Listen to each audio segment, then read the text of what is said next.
de TuneIn y búscanos en tu teléfono inteligente o en tu computadora. Y prepárate a disfrutar de lo mejor en música pop y baladas de las últimas 3 décadas, con los éxitos más nuevos y con menos repeticiones que nadie. Aquí tenemos más música para ti, donde quiera que estés. Más 100.7 y TuneIn.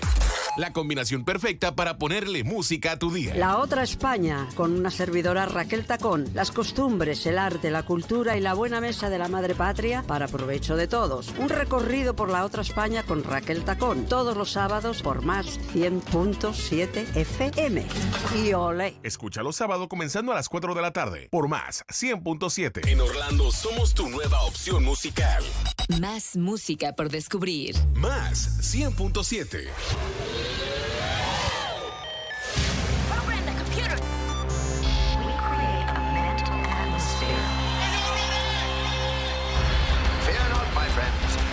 This will be my greatest performance. Here we go. We came, we saw, we kicked its ass. Bienvenidos a Caja Musical, un espacio dedicado a la música y la actualidad, con anécdotas, entrevistas, opinión, agenda cultural y de eventos de la Florida Central y Venezuela. Nos escuchas a través de Más 100.7. Caja Musical comienza ahora. Y ahora con ustedes, Ignacio Carrasquero.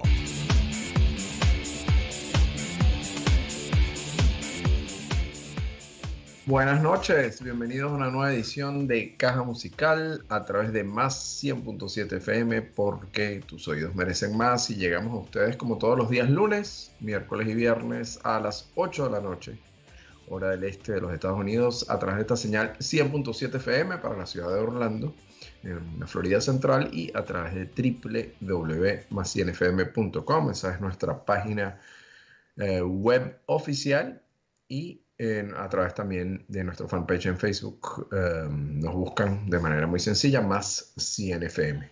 Nuestras redes sociales, @más 100 FM, @caja musical guión para este programa. Estamos en Twitter, Instagram, YouTube y Facebook.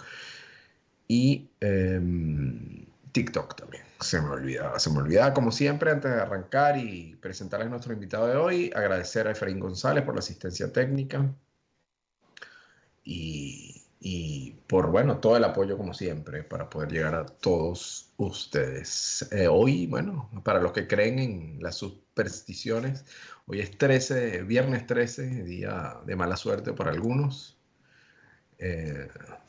día normal para otros, pero bueno, en todo caso, por ahí dicen que andan las brujas sueltas y desatadas, y bueno, estaremos hablando un poco de ello también el día de hoy. Viernes 13, también prepárense, ya estamos con suéter hoy. Mañana va a amanecer en mid-30s, va a estar bastante fresco el día de mañana, bajando de temperatura debido a la prolongada lluvia el día de hoy. Y estaremos en los 30, que bueno, son unos 3, 4, 5 grados centígrados para el día de mañana. Quiero aprovechar, antes de presentar a nuestro invitado de hoy, saludar a nuestro fiel oyente Jesús Alejandro. Muchas gracias, saludos para ti también, gracias por la sintonía y por ser tan consecuente y siempre estar aquí con nosotros. Hoy, bueno, esta semana y en lo particular los últimos dos, 3 días, y bueno, desde que comenzó el año, ¿no? En el caso de Venezuela, con el tema del gobierno interino que llegó a su fin por votación, por mayoría de la votación de la Asamblea Nacional del 2015.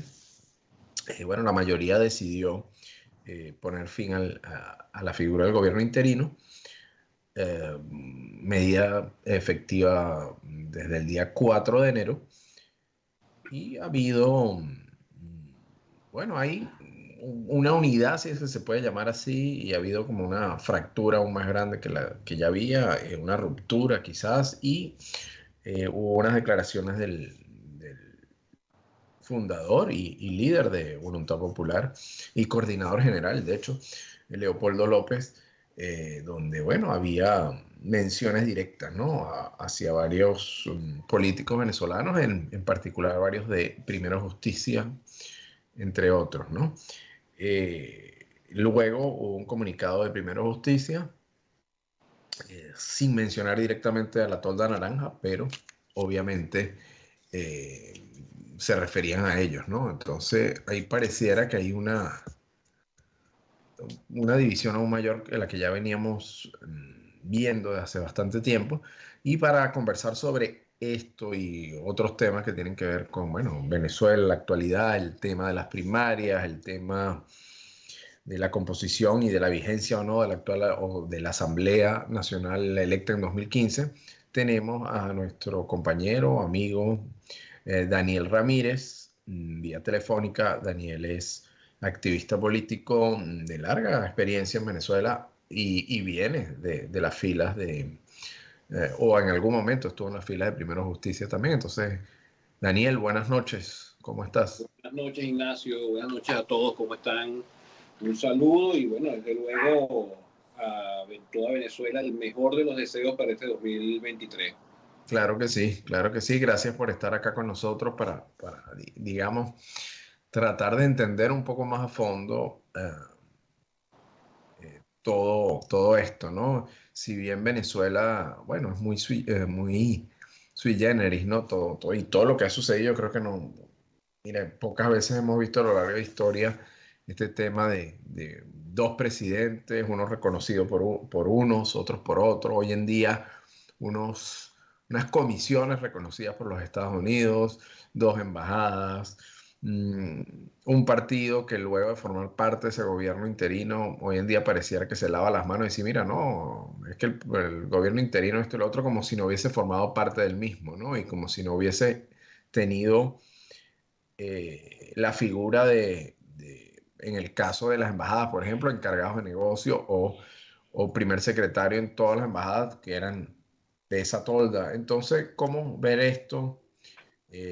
¿Cómo queda la unidad, si es que se puede seguir llamando así luego de todas estas cosas que han sucedido en los últimos días?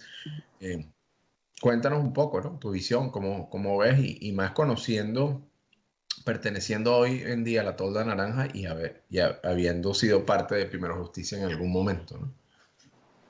Sí, Ignacio, míralo. Desgraciadamente lo que estamos viendo hoy en Venezuela, bueno, y en el exterior, porque muchos de los diputados están en el exterior, es realmente triste y doloroso. Pero te digo algo, siempre ha habido una diferencia de posturas en todos los partidos.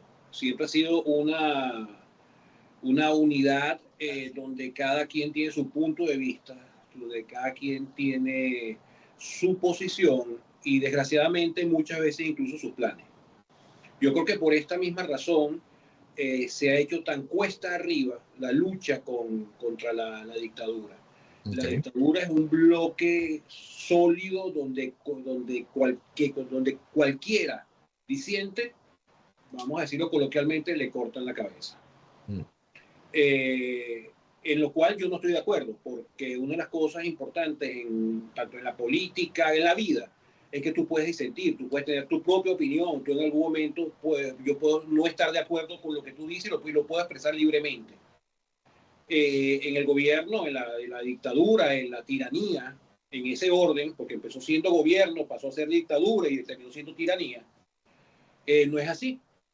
Si una juez daba una sentencia en contra, la mandaban a meter presa. Si un militar se le ocurría decir algo, lo llevaban a la cárcel hasta la muerte. Y ahí tenemos embajadores destituidos, jueces destituidos. Esa es la realidad del gobierno.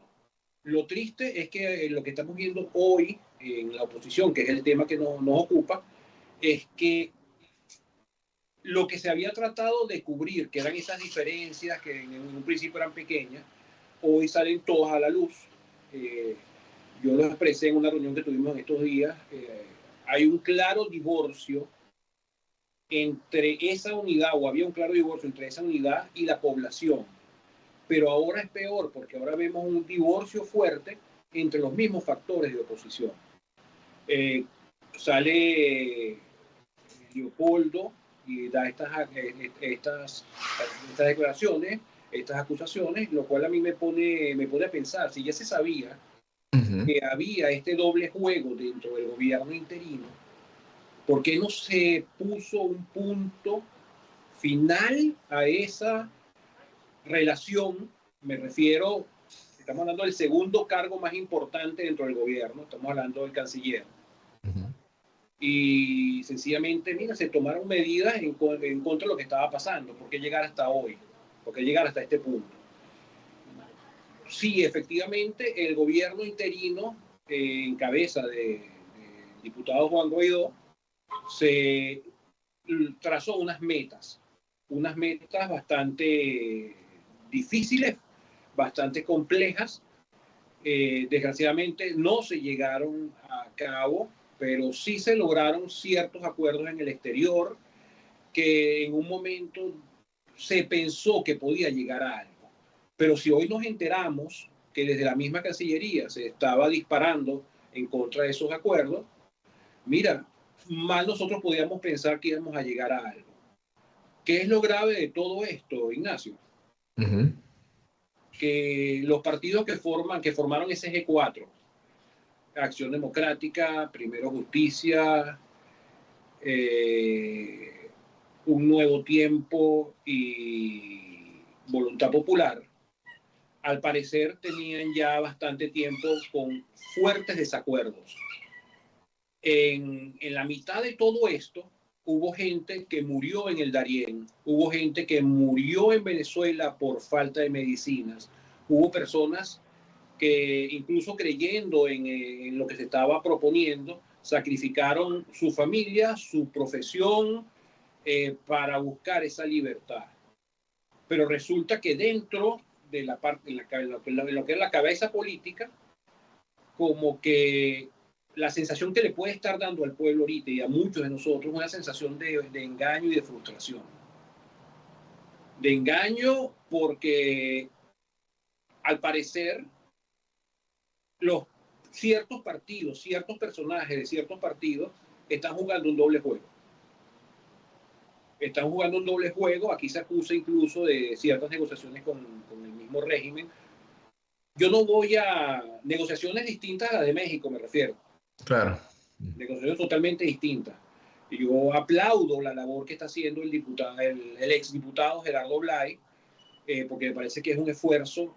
Conozco a Gerardo, conozco su trayectoria, confío en la pulcritud de lo que puede estar haciendo él y los intentos que él está haciendo, pero no así el pueblo votante a quien se le está diciendo que debemos ir a unas primarias.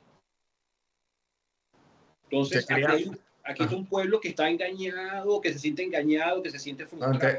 Antes de entrar al tema de las primarias, de las posibles elecciones o de las elecciones del 2024, etcétera, ¿tú crees, entre las cosas que decías, y me quiero detener ahí un segundo, ¿tú crees que hay un desfase, como le ocurre muchas veces a los dictadores? ¿Tú crees que está pasando lo mismo en la oposición y en la dirigencia política opositora, básicamente, que hay un desfase y un alejamiento de la realidad, de lo que siente el venezolano común, de cómo valora el ciudadano común la actuación de la dirigencia opositora?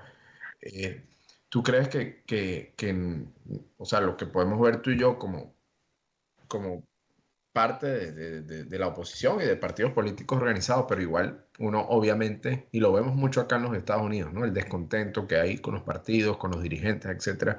¿Tú crees que ellos simplemente no ven eso? ¿Están miopes? ¿O por qué simplemente no reconocer los errores y no reconocer que la gente está cansada, que la gente ya muchas veces no quiere ni siquiera tampoco a la dirigencia política de oposición?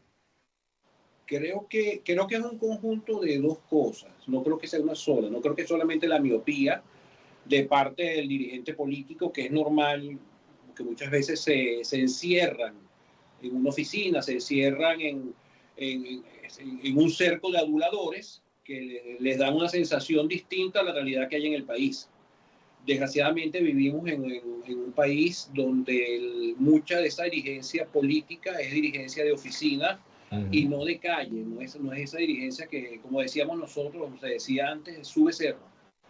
Pero aparte de eso, me temo, Ignacio, que gran parte de esta dirigencia es de la que piensa que el venezolano sigue siendo el venezolano de antes, que olvida, y a la hora de llamar a elecciones, el venezolano va a ir. y que es fácil de convencer y fácil de llevar a un centro de votación, con el chantaje que tenemos 20 años sufriéndolo, de que si no vamos a votar, los otros votan por nosotros, si no vamos a votar, el otro va a ganar. Y digo chantaje porque creo que te lo comenté una vez, yo siento que desgraciadamente la unidad, no desde ahorita, desde que era la misma coordinadora democrática, se transformó en una camisa de fuerza para el venezolano, donde nosotros terminamos votando porque el que ellos nos ponían. A mí hubo un diputado que me dijo, sin decir los nombres ni la fecha, porque si digo la fecha se va a saber cuál es el nombre, que él era el diputado más votado de la Asamblea Nacional. Y yo a ese diputado le dije... Yo ya sé quién es. Yo ya hice quién es, pero bueno. No voy a decir la fecha para que no decir, porque han habido varios diputados más votados. Claro. Pero lo que yo le dije, mira, no te dejes, no termines siendo ciego, que termines no por las mismas luces que te ¿no? están alumbrando, porque te recuerdo algo. Yo no voté por ti, me refiero en el hecho de que si a mí me hubieran puesto otro candidato, me hubiera tocado votar por el otro candidato. Okay. Y el ejemplo que le puse, o el símil que le puse, fue, de repente no gustó mucho. Y le mira, si me hubieran puesto el monoquín, hubiéramos tenido que votar por el monoquín. Sencillamente no estamos votando. O sea, y lo digo a nivel de concejales, a nivel de diputados, a nivel de alcaldes, a nivel de gobernadores. No estamos votando por el mejor de los candidatos, o muchas veces por el mejor que se nos presenta. Estamos votando por el que nos impone. Este es el de la unidad y tienes que votar por él. Y por eso es que llegamos al punto de que tenemos los diputados alacranes que fueron impuestos en negociaciones y terminaron muchas veces terminamos con diputados hasta que fueron del movimiento Quinta República. Y la gente votó porque tenía que votar por él. Bueno, pero ahí está Ismael todavía, ¿no? Sí, bueno, él es uno de los casos, pero habían otros que también pertenecían, eran más bajo perfil, pero también vienen en la misma fila. Entonces sí, yo digo, oye, o sea, desgraciadamente la unidad se transformó en esa camisa de fuerza que no nos favoreció a nosotros, al pueblo, no nos favoreció en nada. Pero sí favoreció a algunos dirigentes, Ignacio, porque hubo muchos que llegaron a ser diputados, concejales, alcaldes, gobernadores, que en una elección democrática normal no hubieran llegado jamás. Eran puestos, y lo conocemos los casos, eran impuestos por negociaciones porque me conviene, por negociaciones porque este es el que me favorece a mí, este es el que me apoya, y la gente terminó votando por ellos. Entonces, pero en este momento, yo creo que la gente se quitó la venda de la cara y está en un punto donde ya no creo, que es un punto bien difícil de recuperar, donde ya no creo en nadie. El escuchar personas que toda su vida apoyaron la democracia, apoyaron las elecciones, el hoy decir yo no voto más nunca, a pesar de que eso puede ser una sentencia momentánea de rabia, de lo que sea, es grave, porque no estamos hablando de una persona, estamos hablando de muchísimas personas que lo hemos oído. Hay finalmente entonces, como decías, con respecto a la pregunta que te hacía inicialmente, es un poco de todo a tu criterio, ¿no? El tema o sea, más una dirigencia opositora. Cuando tú dices de oficina, lo entiendo, y esa oficina básicamente es que mucha de esa dirigencia ni siquiera está en Venezuela, ¿no? Por persecución, etcétera. Mucha de esa dirigencia está, valga la redundancia, dirigiendo a distancia. Y también quizás, como bien decías tú, también se rodean de solo el que ve que todo lo que hacen está bien, ¿no? De aduladores, suena feo, pero... entonces, partiendo de esa realidad, porque la vemos de diario, la escuchamos muchas veces de compañeros también de partido, ¿no? De no reconocer los errores o creer que no se erra, o sea, que siempre se está, no se está equivocado nunca, digamos.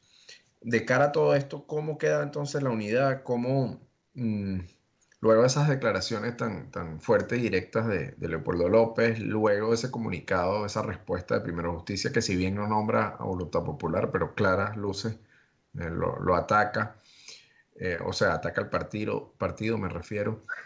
Eh, a tu juicio, ¿qué va a hacer Voluntad Popular? ¿Va a seguir jugando a la unidad? ¿Va a buscar ayudar para que se den unas primarias? ¿O se va a dar esa tesis que muchos pensamos, va a haber un candidato de oposición designado a dedo? Eh, ¿Cuál es qué sigue, no? ¿Cómo motivar a tu vecino, al mío, etcétera, venezolano que vive acá en la Florida? ¿Cómo motivarlo a unas primarias sabiendo que ni siquiera va a poder votar en una eventual elección presidencial en el 2024? Eh, ¿cómo ves, cómo luce para ti ese panorama para los Bueno, próximos meses? referente a lo de las primarias, yo ahí estoy completamente de acuerdo con lo que planteó Leopoldo. Yo creo que de la boca para afuera se habla de primarias y de la boca para adentro, en esas encerronas de oficina, se manejan nombres para un candidato de consenso. Y lo creo, primero porque creo que es casi imposible el plantearnos unas elecciones primarias decentes, verificables, unas elecciones confiables en el escaso tiempo que nos queda. Estamos hablando de que las elecciones están planteadas para julio. Y la pregunta que yo le hago a la dirigencia opositora que ha estado en organización electoral es, ¿hay tiempo para hacer o para organizar unas elecciones con esas características sin el CNE para julio? ¿Tenemos el presupuesto para hacerlo? ¿O vamos a hacer sencillamente un parapeto más parecido a una elección interna municipal?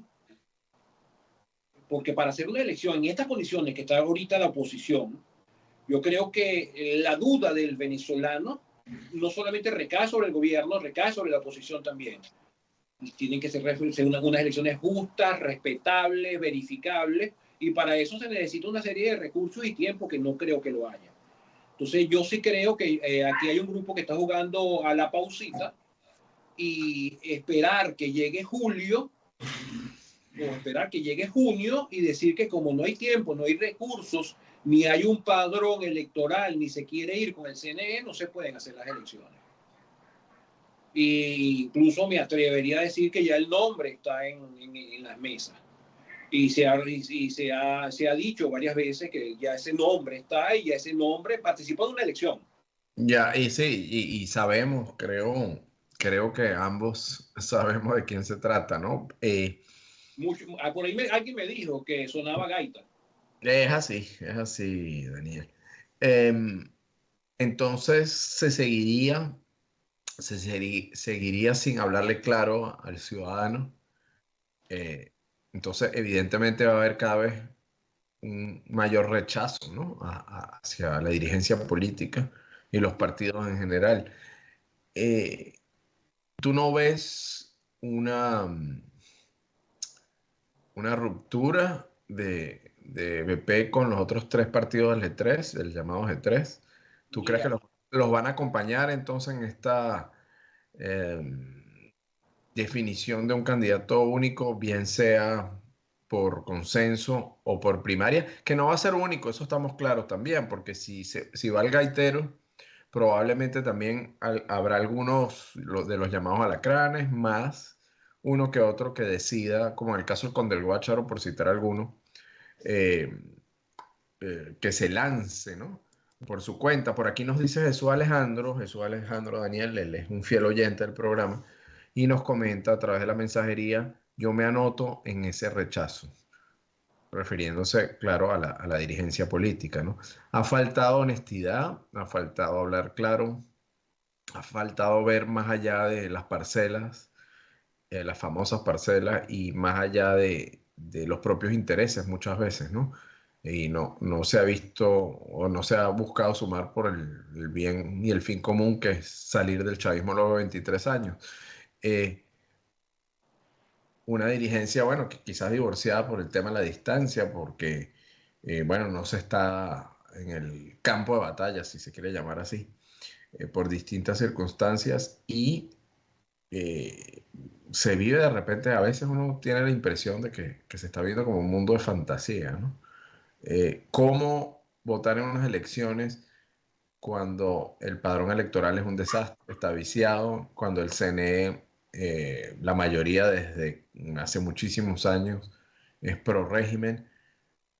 El tema de los centros de votación, los testigos, el tema de las Fuerzas Armadas, y además, sumado a todo ello, el tema de los millones y millones de venezolanos que nos encontramos fuera y nos cercenaron, ¿no?, ese derecho a votar, a elegir.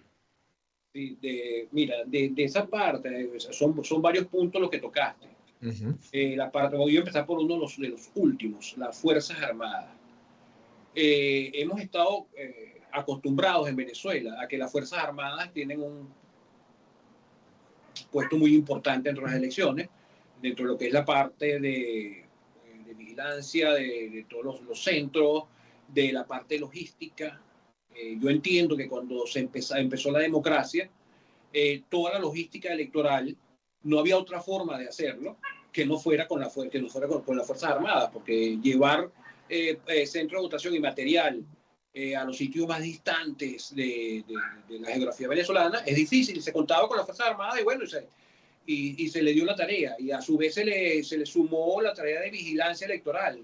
Pero ahora resulta que estamos poniendo de vigilante electoral a un actor político. Correcto. Y eso eso es imposible. Yo soy partícipe de la opinión que tiene la dirigente María Corina, que tratar de ir a unas elecciones en estas condiciones, con ese padrón electoral, con estas Fuerzas Armadas, en este momento sencillamente es un suicidio, es un completo suicidio. Es sencillamente darle la oportunidad al régimen de decir, mira, somos un gobierno democrático que participamos en una elección y ganamos. Sí, relegitimarse, ¿no? Exactamente, y es lo que el gobierno necesita. Daniel, ¿y no hay quizás más coincidencias en ese pensar bueno, yo no sé si la dirigencia, pero parte de la militancia de Voluntad Popular no tiene más coincidencias con 20 que con la posición que tienen hoy en día Un Nuevo Tiempo, AD y Primera Justicia? Bueno, no sé si te acuerdas que en el 2014 se llamó a ese plan que se inició en Plaza Venezuela, el Día de la Juventud. La salida. Se hizo un llamado, sí, que ese llamado se hizo con Alianza Bravo Pueblo 20 Venezuela y Voluntad Popular. Efectivamente, habían dos bloques dentro de la unidad. El bloque de PJ, Acción Democrática, Nuevo Tiempo y otros partiditos más, y el bloque de Voluntad Popular 20 y Alianza Bravo Pueblo.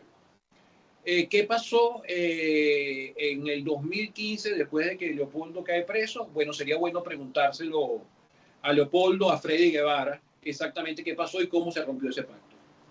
¿Qué fue lo que pasó? Para saber si es recuperable ese pacto. Porque es interesante, porque sencillamente Voluntad Popular siempre se ha visto como el único partido dentro de ese G4 que todavía era contestatario, que todavía era proclive a exigir, a reclamar en la calle una salida.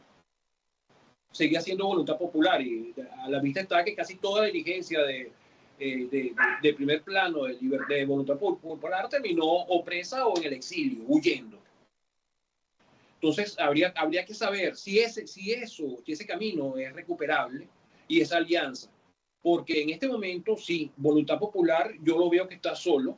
Efectivamente, el G4 está dividido. O sea, no hay que negarlo. Está dividido. ¿Qué es recuperable? Te digo, Ignacio, algo. Todo es recuperable. Todo es recuperable en la medida que nos sentemos a hablar.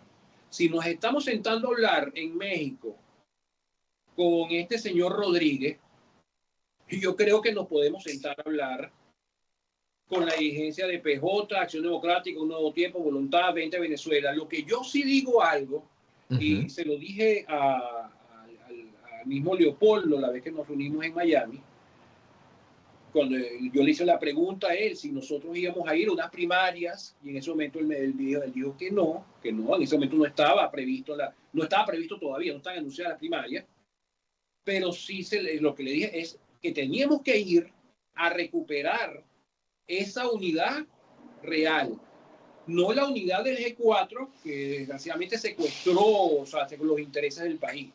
Aquí tiene que haber una unidad abierta y un planteamiento que se hizo hace unos cuantos años, donde no eran solamente los partidos grandes y los partidos pequeños, era también que estuvieran presentes los sindicatos, que estuvieran presentes todo lo que era la estructura empresarial, que dieran su opinión las universidades, que estuvieran presentes, porque nosotros no podemos ignorar que son parte de la sociedad civil.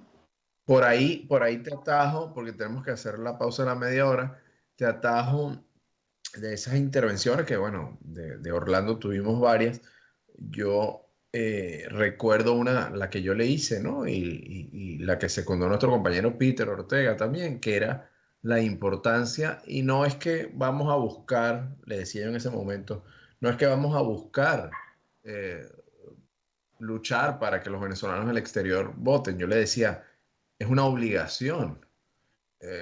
Primero porque tenemos ese derecho y segundo porque obviamente esa cantidad de millones de personas iban a pesar, ¿no? Sabiendo que la gran mayoría es opositora.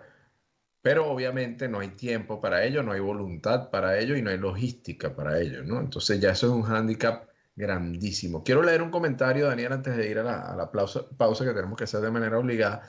Por acá nos dicen, yo particularmente siento que juegan con nosotros, que a espaldas negocian con el gobierno. Y eso que nos comenta por acá un escucha, bueno, es el sentir de muchísimas personas, ¿no? Y es un tema, bueno, que ahorita al regreso me gustaría que tocáramos también, entre otras cosas, sobre toda esta situación. Efraín, cuando puedas, vámonos a la pausa. Antes recordarles que llegamos a ustedes todos los días, lunes, miércoles y viernes a las 8 de la noche, hora del este de los Estados Unidos, a través de la señal 100.7 FM y a través de www.más100fm.com. No se vayan, vamos a una pausa cortita de música y seguimos con nuestro invitado de hoy. No lo muevas, escuchas Caja Musical con Ignacio Carrasquero por Más 100.7.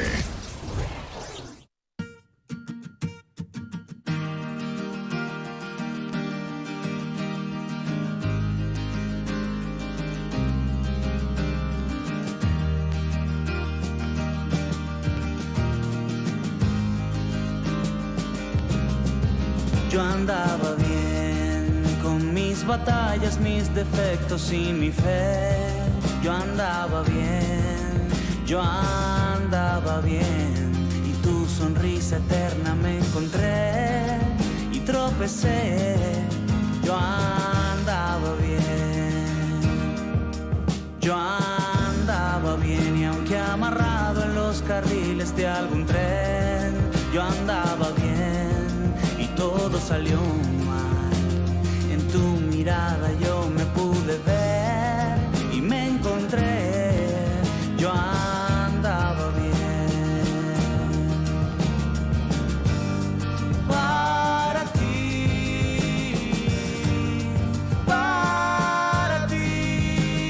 un ruido más que se divierte en tu oído. Yo andaba bien, te juro que todo en mi vida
música y buena información.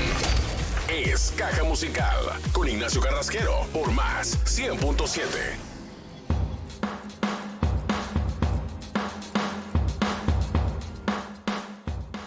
Y estamos de regreso, escuchamos a Carlos Angola, hermano de Carla Angola, por cierto, y su tema Andaba Bien, y un featuring ahí con el vocalista y fundador y líder de la agrupación de Puerto La Cruz, Tomate Frito, el señor Boston Rex. Buen tema ese, para relajarnos unos segundos, porque bueno, y para relajar unos segundos también no voy a dejar de preguntarle a Daniel, pero eso para el final del programa, ¿qué opinas del tema en boga ahorita? De que si el Renault Twingo, los relojes Casio, etcétera, pero eso lo vamos a hablar al final. Daniel, preguntarte ¿qué opinas sobre la posición del precandidato por Acción Democrática, Prosperi, y secundado hoy por Zambrano, por Edgar Zambrano, el tema de las sanciones, ¿no? De los Estados Unidos hacia los personeros del régimen? Él habla de que hay que acabar con las sanciones que solo perjudican al pueblo y que hay que reabrir la embajada para el tema de las visas, etc. ¿Qué opinión te merece este tema y esta postura de AD y de algunos personeros también de Primera Justicia desde el día de ayer? Bueno, lo primero que te digo es que cuando tú analizas quién es Prosperi, te das cuenta que Acción Democrática no está yendo a una primaria. O sea, no va a ir a una primaria. No es la persona, no es... O sea, los que conocemos la historia de Acción Democrática sabemos que era una fábrica de líderes, una fábrica de políticos. Mira, la historia desgraciadamente ha juzgado muy duro, sobre todo el final de Acción Democrática. Correcto. Pero cuando tú haces un comparativo entre este personaje y los otros, te das cuenta que, mira, esta gente no tiene... Vale recordar, disculpa que te interrumpa, vale recordar que él fue el personaje que en una entrevista no sabía la diferencia y confundió homofobia con xenofobia. En una siguiente entrevista quiso enmendar y dijo, no, bueno, es que si no me porto bien, no me tienen la comidita en la casa, etc. Y por supuesto eso cayó muy mal, ¿no? Además de la ignorancia, ¿no?, de confundir un término con el otro. Sin duda que no pareciera el mejor candidato, ni tanto por el tema de tarima, que no tiene mucho, ni, cultura y conocimientos, ¿no?, generales. Tú dices que entonces ellos están jugando a la pausita. Y dejar que por acuerdo, por consenso, sea el gaitero el candidato. Es lo que yo, justamente es lo que yo creo. El tema de las sanciones. Yo creo que en esa parte lo que falta es la negociación con los dos candidatos, creo que son 3 candidatos, o no sé si serán 4 de Primera Justicia. Correcto. Son Capriles es uno. Sí, Capriles, está también Guanipa, Carlos asomó algo también por ahí. La negociación yo creo que es con Pejote, justamente el sacar varios nombres. Primero es tratar de nivelar, no darle tanto peso a uno de ellos, el más importante de ellos, quitarle un poco de peso y llevar la negociación. Referente al otro punto de las sanciones, mire, yo creo que sencillamente eso estaba previsto hace tiempo. Ellos ya venían negociando esto y creo, ¿cómo que se llamaba la persona encargada de la negociación con Venezuela en el gobierno de Trump? No me acuerdo cómo se llama ahorita. Pero él lo dijo en una entrevista. Él lo dijo en una entrevista que desgraciadamente que él no entendía la posición venezolana, porque cuando habían unos hablando de sanciones, habían unos hablando, solicitando investigación por violación de derechos humanos, habían otro grupo, y lo señalaron, salieron nombres y todo, que estaban haciendo lobby para tratar de evitar esas sanciones. Creo que era, si mal no recuerdo, era Abrahams, ¿no? Era el apellido del Sí, señor. la gente lo que tiene que buscar, porque sí es verdad, ellos tienen mucha razón en algo, Ignacio. Ellos juegan a la mala memoria del venezolano. El venezolano tiene muy mala memoria. Búsquenlo, búsquenlo, yo le digo a la gente, o sea, búsquenlo en internet. Eso ya salió, estamos hablando del principio del gobierno de Biden cuando este señor lo dijo. Y efectivamente, ya ahorita, mira, llegó el momento perfecto para que se logre. Hay una buena excusa, que primero la situación de Venezuela, sobre todo para maestros, para jubilados, para personal de la industria, las industrias básicas, es muy grave por los sueldos, por las sanciones. Qué mejor eso, qué mejor excusa que esa. Está también el dinero que se le ofreció al gobierno por parte del gobierno, que bueno, al final no se supo si el dinero venía de los fondos de Venezuela o venía de unos fondos de la ONU, o era un dinero que venía de los fondos de Venezuela para administración en conjunto con la ONU. Ahí, ya que estás tocando el tema de los recursos, tú como activista de un partido político de oposición que fue parte y cabeza del gobierno interino, o sea, como ciudadano común, ¿esperas una rendición de cuentas? ¿Cómo quedan esas acusaciones de corrupción que llaman la atención? Y uno dice, bueno, están haciendo como Poncio Pilato, la dirigencia de Primero Justicia, y encabezada por Julio Borges, que dijo, no, que hubo malos manejos, hubo corrupción, pero ellos no formaron parte de ese gobierno interino. De hecho, canciller, vicepresidente de la Asamblea, encargados de negocios en muchas de las embajadas del gobierno interino.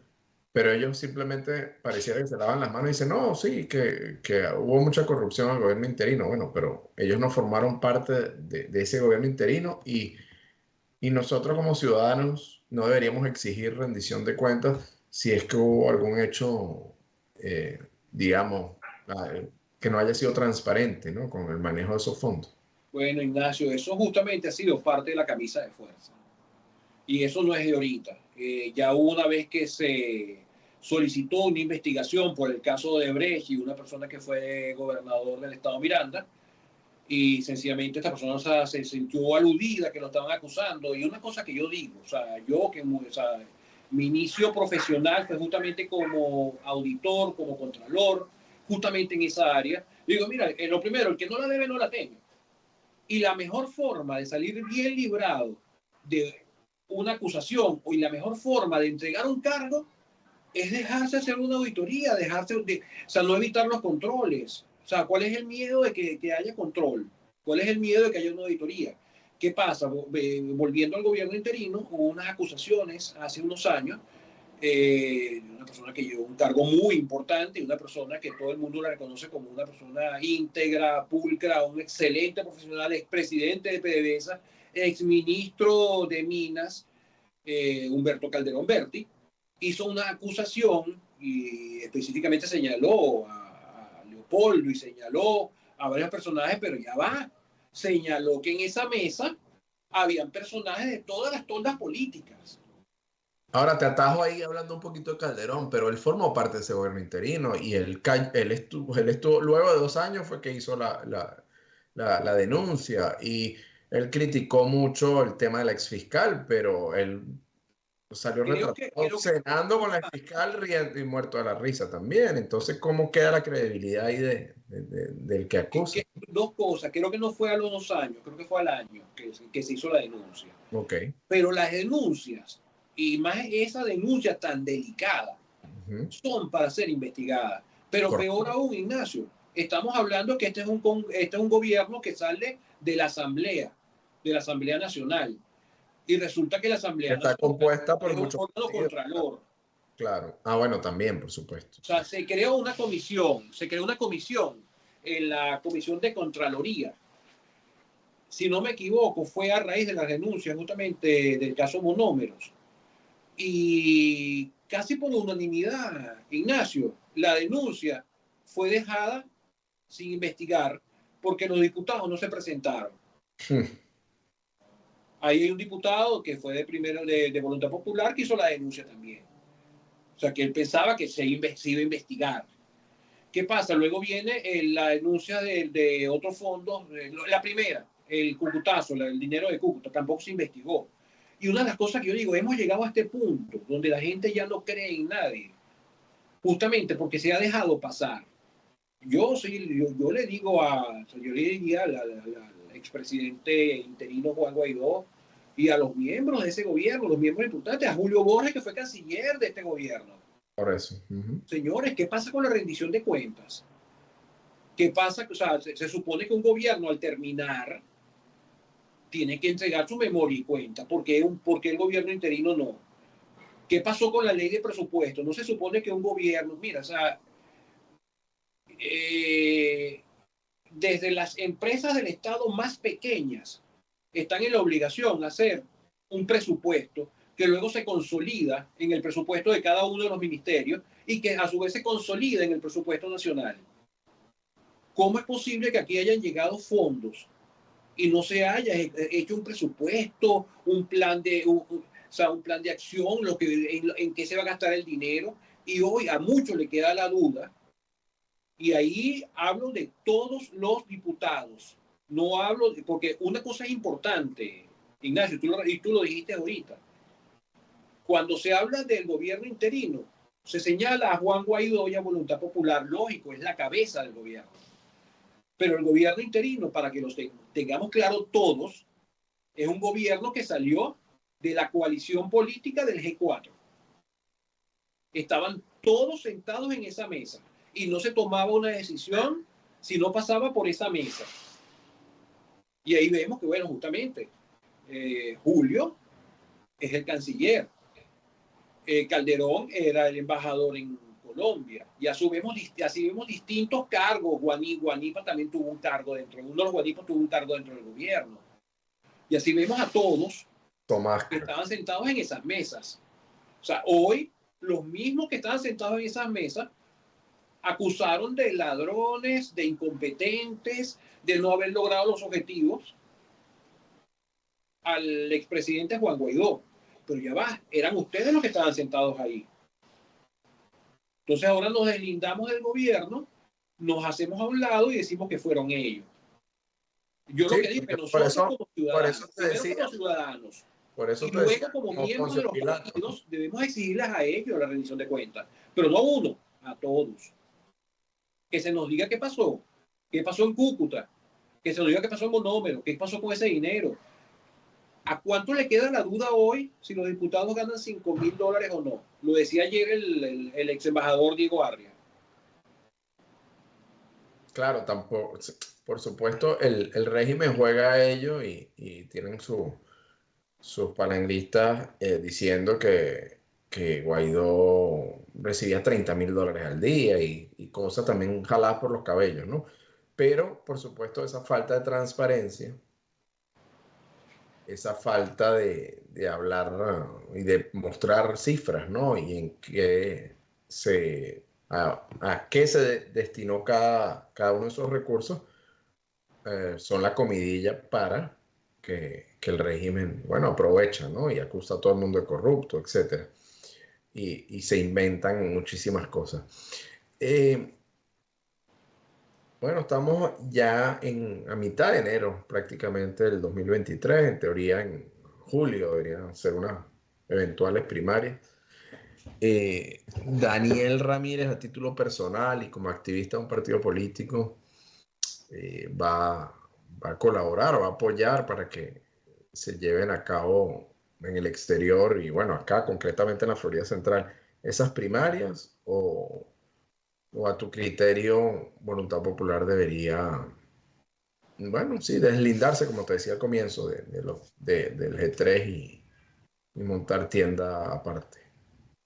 Yo creo que sería interesante si los partidos políticos, si el G4 y todos los demás partidos que estuvieron ausentes del G4, le preguntan a la gente qué quiere. A pesar de que yo soy uno de los que yo no estoy de acuerdo que uno debe gobernar por encuestas, porque ya después de que a ti te eligieron, después de que tú ya asumes el poder, tú tienes que tomar las decisiones que tú consideres convenientes y no gobernar por encuestas. Pero ya en este momento donde la gente está, yo lo dije en estos días, ya ni siquiera es un divorcio de la gente con los partidos, ya casi que es una viudez, donde el muerto no se enteró, no te ha enterado que está muerto, porque resulta que la gente no quiere saber nada de ti. Entonces la única forma de recuperar la confianza, ¿verdad? El primer paso es la rendición de cuentas. El segundo paso es hablarle claro al país de dónde vamos y a qué nos vamos a enfrentar y de qué forma. ¿Cuáles son las reglas? Si tú me preguntas, ¿qué voy a hacer yo hoy? Mi decisión depende de esos dos puntos que te acabo de decir. Lo que yo no voy a hacer jamás es salir a defender algo en lo cual puedo yo también tener dudas. Porque resulta que las dudas se nos crean cuando alguien hace una acusación. Pero las dudas se te afianzan cuando el acusado sencillamente no se defiende más allá de acusando al otro. Sí, que a ataques de unos a otros en vez de rendir cuenta. Mira, por acá Jesús nos dice, Jesús Alejandro nos escribe nuevamente, dice, el detalle no es tanto si se ponen de acuerdo o no en quién será el candidato. Yo pienso que ya estamos súper cansados de todo esto en redina. No sé cómo irán a hacer para convencer a la gente para que los apoye y vaya a votar. El descontento, ¿no? El cansancio, y bueno, es el desgaste de 23 años y pareciera que en 23 años se siguen cometiendo los mismos errores, ¿no? Y no se habla de manera más transparente, honesta y franca a la ciudadanía, ¿no? Que es la que finalmente, a la que tiene que motivar para que participe. Pareciera que no hay salida, ¿no? A este túnel en el caso de Venezuela. Y veremos qué sucede. La situación está la dinámica está muy cambiante, ¿no? Día a día salen nuevas declaraciones, nuevas alianzas, etcétera. Veremos qué sucede en los próximos días. No te voy a despedir todavía. Ajá. Yo creo que sí tenemos salida. ¿Quieres agregar algo? Todavía nos quedan unos minutos, pero si quieres agregar algo. Sí, yo creo que sí tenemos salida. Sí.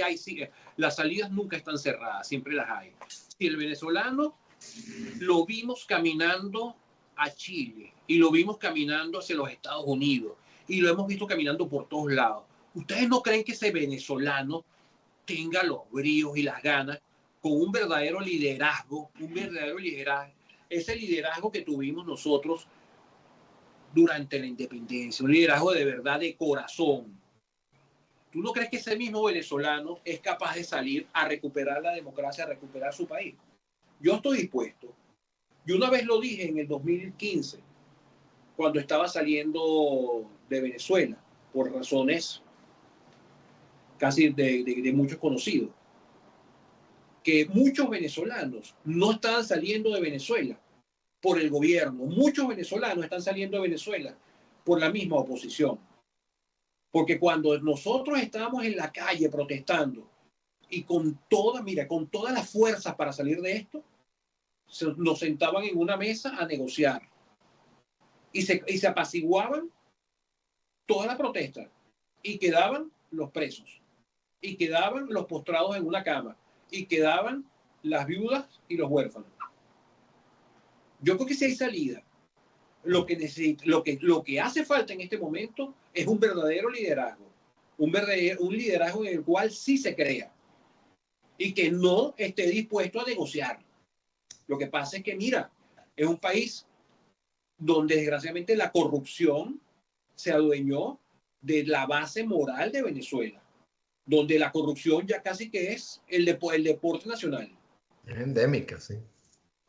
Y el régimen ha jugado a eso para comprar lealtades y que la gente tenga rabo de paja, ¿no? A la hora de... Y ahora con un agravante peor, Ignacio, que es que las nuevas generaciones que están saliendo en Venezuela son las generaciones que están recibiendo clases de los profesores que posiblemente, muchos, son los que tienen, mira, quiero seguir educando, pero hay muchos de ellos que sencillamente, mira, no me queda otro, yo voy a meterme educador.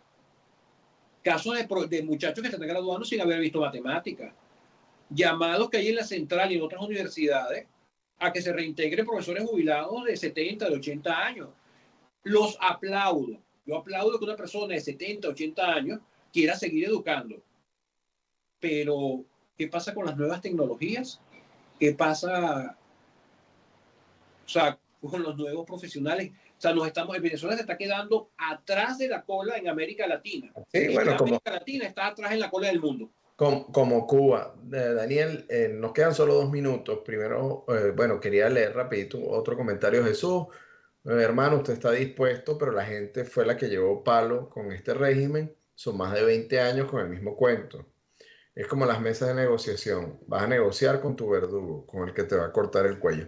Gracias por tu intervención, Jesús. Yo creo que nos quedamos cortos de tiempo. Vamos a tener espero a Daniel pronto. Vamos a ver si un día te tenemos por allá en el estudio, Daniel, y seguimos conversando, porque verdad que el tema de Venezuela y nos va a dar las próximas semanas y los próximos meses muchísimo de qué hablar.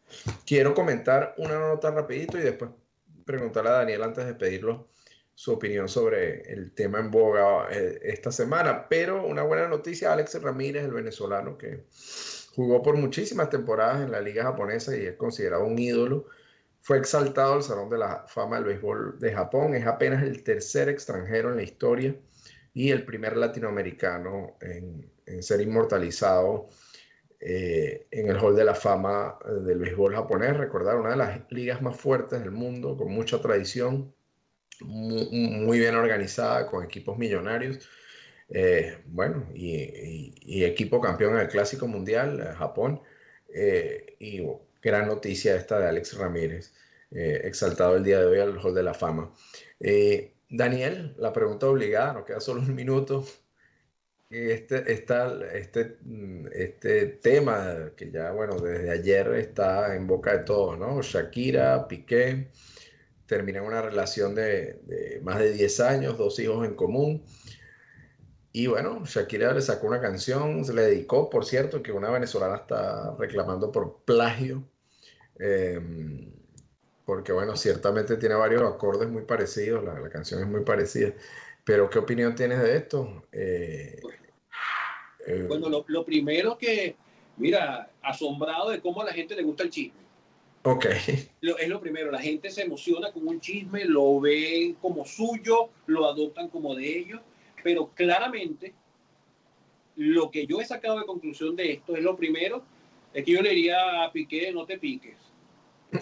Ahí lo entrevistaron y el hombre estaba picadísimo. Pero hay algo muy importante, que es un tema que a mí me apasiona, que es el tema del mercadeo, el marketing. ¿Cómo han reaccionado las marcas aprovechando lo que está pasando? Marcas que ni siquiera nos acordamos. O sea, yo pensaba que el Twingo había desaparecido. Yo pensaba que la Casio ni siquiera existía.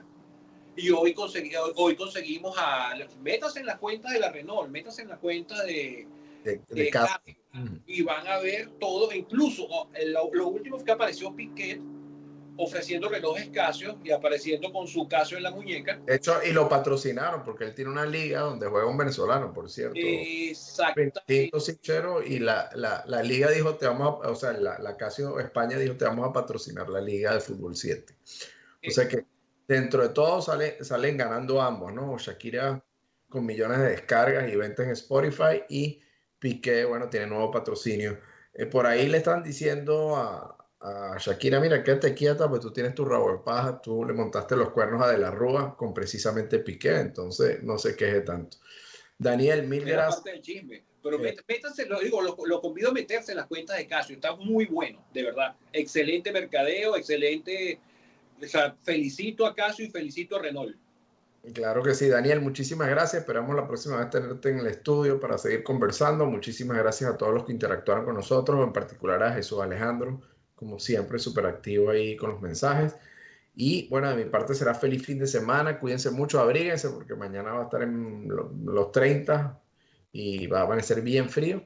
Y el lunes es día feriado, no vamos al aire en vivo, es Martin Luther King Day. Nos reencontramos el día miércoles en vivo desde los estudios. Cuídense mucho. Nuevamente, mil gracias a Daniel por estar con nosotros y muchísimas gracias a Efraín González por la asistencia técnica. Esto fue todo. Hasta el miércoles. Bye, bye. Gracias. Initialize sequence.